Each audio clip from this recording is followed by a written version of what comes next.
that I've been hearing about is autistic people going out on their own because they're unable to fit into a corporate structure or to being employed by somebody else, but they have talents, they have skills, and they seem to do better launching out on their own.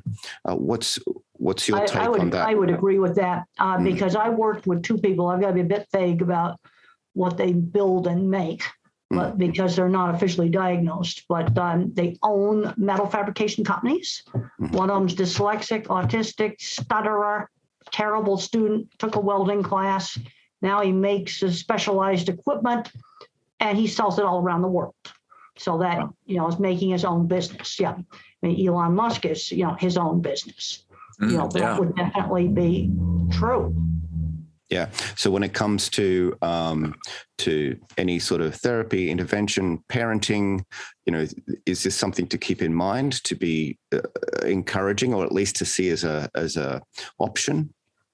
Absolutely. I would like to see IEPs focus less on academics and more on transitioning to young adulthood and vocational preparation.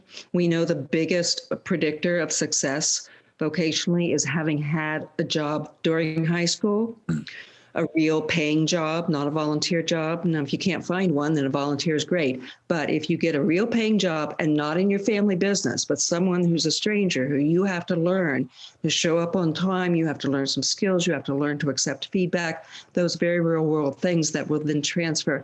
Research shows that's the biggest predictor. And I think a psychologist or any other kind of clinician can incorporate that into their approach and focus less on, again, some of the deficits and do some exposure therapy.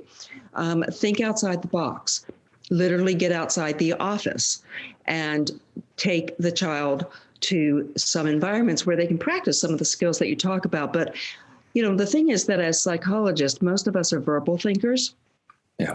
And that does not work. So when we work with an autistic client, if we just try to amplify our verbal communication, it's like talking louder to someone who's hard of hearing. It doesn't hit the spot. Yeah. And instead, we have to know what kind of thinker they are. And Tibble can talk more about this in a second, but we have to know that it's probably not going to be verbal. It's probably going to be visual or visual spatial. And we have to use tools that reflect that in the therapy. And I don't think therapists are being trained to do that. Well, I'm an extreme visual thinker, and that's what's called an object visualizer. In fact, I discuss that in detail in my book, The Autistic Brain. That book presents the science. In fact, that's the book right there.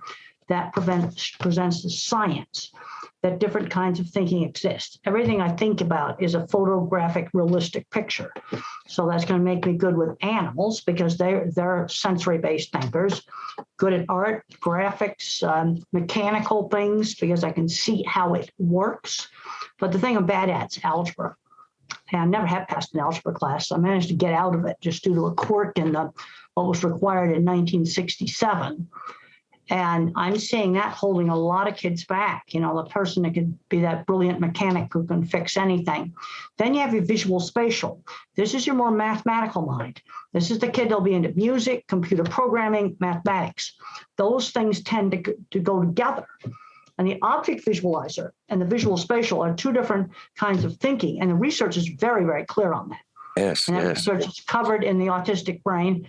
And even though that book is a few years old, the new research just supports it even more. There's a lot of new research that just supports it. And then you have your verbal thinker. Now, it was a shock to me to learn in my 30s, late 30s, that other people were verbal. Because if you say to me, think about something like a church steeple, I start seeing specific ones and I'll name off the churches where they're at. But when I asked a speech therapist one time, think about a church steeple, she just got pointy things. You can see here a reused paper. You can see a photograph of some flooring on the other side of this. I was just shocked that just got 2 lines for a pointy thing. Thank you for tuning in to the Science of Psychotherapy.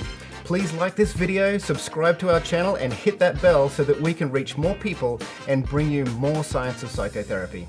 And if you're a mental health professional, check us out at thescienceofpsychotherapy.com.